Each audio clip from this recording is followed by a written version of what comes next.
आज आम ग्रह मानकर चलन समय जानिबा केउ ग्रह केते दिन गोटे राशि अवस्थान करुछंती ताहा जानिबाकु हेले आमे प्रथमे ग्रहराज रवि विषय जानिबा। जातकरे रवि को राजांकर आख्या दिया जायछि। रवि गोटे राशि 30 दिन समय नियंती, जहाँकि आमे संक्रांति बोली जानिछे। गोटे संक्रांति रु अन्य एक संक्रांति पर्यंत रवि गोटे राशि रे रुहंती।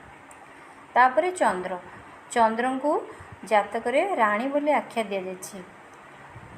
चंद्र गोटे राशि रे अवस्थान करने को 2.5 दिन समय नियंती। चंद्र परे आमे मंगल को जानिबा। मंगल को जातक सेनापति आख्या दि जाएछि। मंगल गोटे राशि रे अवस्थान करने को 45 दिन समय नियंती।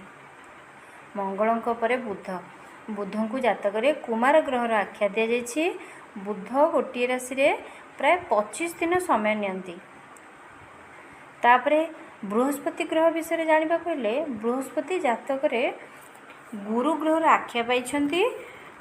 गुरु ग्रह गोटे राशि रे अवस्थान करने को 12 मास रु 13 मास समय नियंती। शुक्र ग्रह होछंती जातक गोटे राशि रे 40 दिन अवस्थान करती। शनि जे कि जातक समस्त विलंबर चलन करती, से गोटे राशि रु अन्य एक राशि को जीवा पाई 2.5 वर्ष समय नियंती। राहु केतु को ज्योतिष रे छाया ग्रह कह जाए। सेमानकु गोटे राशि रे प्राय 18 मास बा 1.5 वर्ष समय लगे। तेणु एहीपरि भावे ग्रह मानकर चलन समय निर्णय करा जाए।